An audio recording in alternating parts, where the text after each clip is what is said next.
Bismillahirrahmanirrahim. Assalamualaikum warahmatullahi wabarakatuh. Perkenalkan, saya Galuh Surya, pemilik dari usaha Mie Raihan. Ini istri saya Amalia. Awal mulai usaha dulu kita berawal dari warung mie dan nasi goreng ya, awalnya begitu. Kemudian karena pandemi kita menemukan ide untuk membuat mie kering. Awalnya dari satu bahan dari labu kuning. Kemudian ada dari pembeli yang menyarankan untuk membuat varian lain seperti mungkin cabai, bayam hijau dan lain sebagainya, sehingga kita menemukan 9 varian mie. Awalnya kita buat mie kering, kemudian karena ada beberapa masukan dari teman-teman untuk membuat packaging supaya lebih menarik, kita perbaiki packagingnya, kemudian kita urus perizinannya, halal dan sebagainya. Akhirnya jadi seperti ini mie-nya.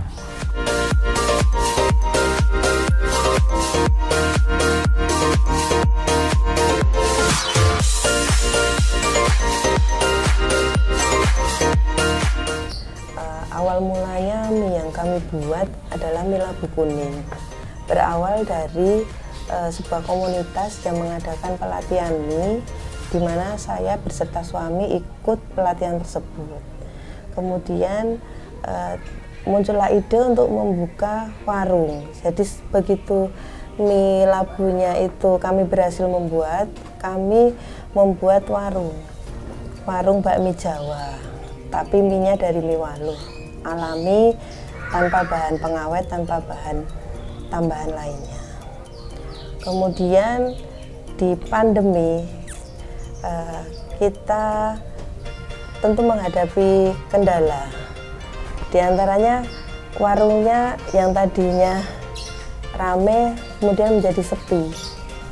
Orang kan dilarang untuk keluar, otomatis pemasukan kami dari warung berkurang. Lalu muncullah ide untuk bagaimana agar usaha mie ini tetap berlangsung. Lalu muncullah ide untuk membuatnya menjadi mie kering. Awal mula hanya mie labu kuning saja. Kita trial error, mencoba, dapat masukan dari teman, kita terima, kemudian kita perbaiki lagi, mulai dari kemasan, terus kita perbaiki hingga menjadi seperti yang saat ini. Untuk varian dari Mie Raihan sendiri kita memiliki 9 varian. Ini ada labu kuning, bestseller kami, ada cabai merah, daun kelor, bayam hijau, kemudian ada tomat, wortel, bayam merah dan bunga telang, serta ada buah naga.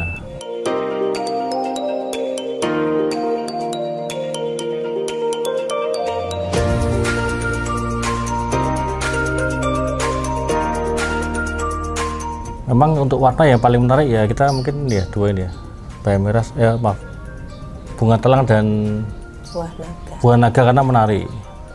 Untuk rasa sendiri mengikuti dari varian dari buah tersebut. Jadi misalnya labu kuning ya rasanya agak manis ya, untuk buah naga lebih segar dan lain sebagainya. Untuk rasa sendiri kita lebih merujuk ke varian mie-nya. Jadi untuk bumbunya kita pakai bumbu yang sama, untuk rasanya yang berbeda di mie-nya.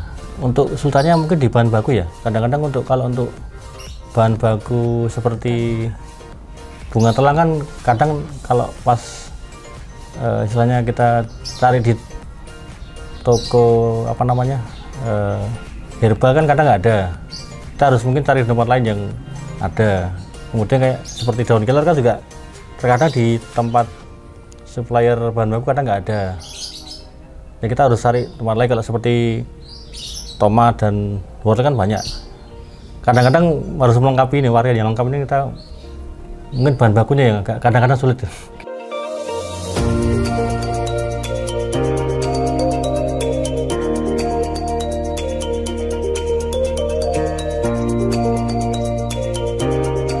Kesulitan dalam proses pembuatannya adalah ketika suhu dan kelembapan cuaca itu pengaruh terhadap mie-nya. Proses lama atau cepatnya pembuatan mie, karena kita tanpa menggunakan bahan kimia tambahan, jadi hanya benar-benar menggunakan bahan alami dari terigu, telur, sari buahnya itu sendiri, sehingga ketika cuacanya itu lembab, tentu prosesnya lebih lama.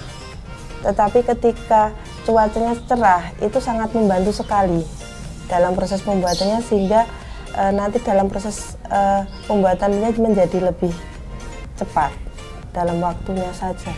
Kalau untuk pemasaran sendiri, mungkin kita lebih ke mengedukasi ya. Pembeli kan, sini kan bahan-bahan kita lebih sehat. Jadi mau untuk bahan baku lebih sehat, kita gunakan bahan baku organik, kandungan telur lebih banyak, sehingga nanti untuk hasil akhirnya kan tentu nanti dari bahan baku lebih beda dari bahan bakunya, sehingga nanti jatuhnya agak sedikit mahal daripada mie biasa. Maka dari itu untuk harga memang cenderung lebih tinggi daripada mie biasa. Tapi untuk manfaatnya kita lebih baik dari mie lain, karena mungkin dari bahan baku kita lebih alami ya.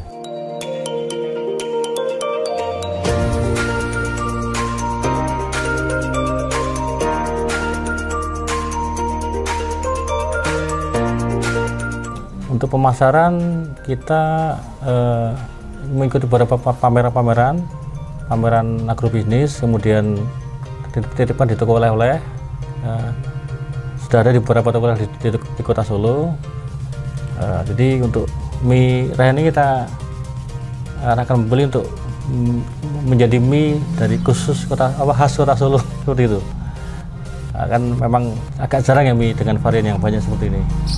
Jadi kita rujukan ke toko oleh-oleh sebagai oleh-oleh kota khas Solo. Lebih ke kalau kita memberikan mie untuk anak-anak kan seringkali orang tua itu kan khawatir kalau mie-nya mie biasa, sehingga agak maaf ya mungkin kurang terlalu sehat, sehingga kita mie ini untuk yang anak-anak lebih aman dikonsumsi, bisa dimakan juga setiap hari karena memang kandungannya lebih alami ya. Pemasarnya selain di toko oleh-oleh, kita juga melayani ada satu distributor di Jakarta, di mana dia relasinya itu sudah sampai juga ke luar negeri. Jadi dari pembeli itu yang dari luar negeri karena cocok dengan rasanya, seringkali melakukan repeat order melewati distributor kita yang ada di Jakarta.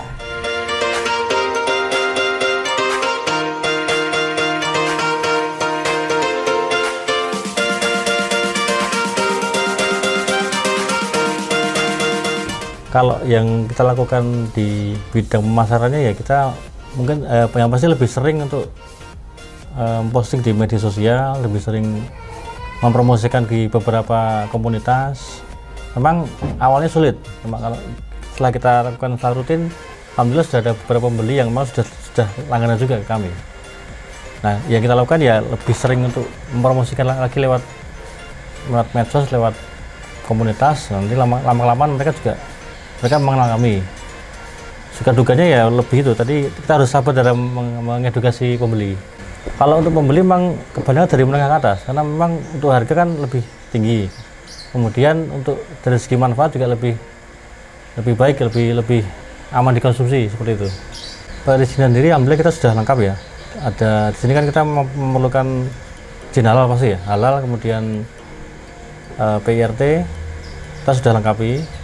Untuk mereknya pun juga sudah kita daftarkan ke HKI, sehingga secara merek juga sudah legal, kemudian perizinan juga sudah aman, sehingga pembeli pun juga merasa aman ya dengan adanya izin tersebut. Harapan kita ke depan yang pasti memperluas pemasaran untuk negara yang sudah kita pasarkan keluar lagi, itu di Hong Kong sama di Vietnam, baru 2 negara. Nanti kedepannya kita mau menambah lagi ke ekspor ke negara mana lagi, sehingga lebih meluas, tidak hanya di Indonesia tapi juga di luar negeri.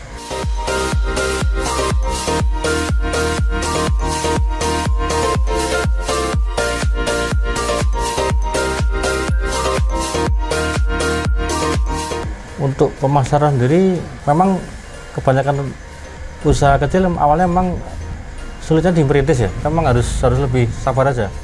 dalam mengedukasi pembeli, dalam menjelaskan ke mereka bahwa produk kita seperti ini. Kemudian dari keunikan produk sendiri kan kita memang usung konsep yang lebih unik, yang berbeda dari yang lain, sehingga awalnya memang sulit untuk memulainya. Tapi setelah mereka kenal, mereka merasakan manfaatnya, lama-kelamaan mereka juga akan tahu dari segi manfaatnya ternyata lebih baik. Nanti sedikit demi sedikit nanti akan lebih dikenal lagi oleh masyarakat umum seperti itu. Yang penting jangan menyerah ya. Ketika menghadapi suatu kendala seperti kami ketika dihantam pandemi, teruslah untuk memikirkan bagaimana solusinya agar usaha itu tetap bisa terus berlangsung. Jadi mencoba memikirkan solusi apa, kayak kami ini yang tadinya mie basah, sehingga kita berpikir untuk membuat mie kering, di mana pemasarannya bisa menjadi lebih luas lagi, tidak hanya terbatas di area sekitar atau di wilayah kota Solo saja, tetapi juga bisa menjangkau di luar kota Solo. Jadi tetaplah ketika mengalami kendala sesuatu, teruslah untuk berjuang menemukan solusinya harus seperti apa.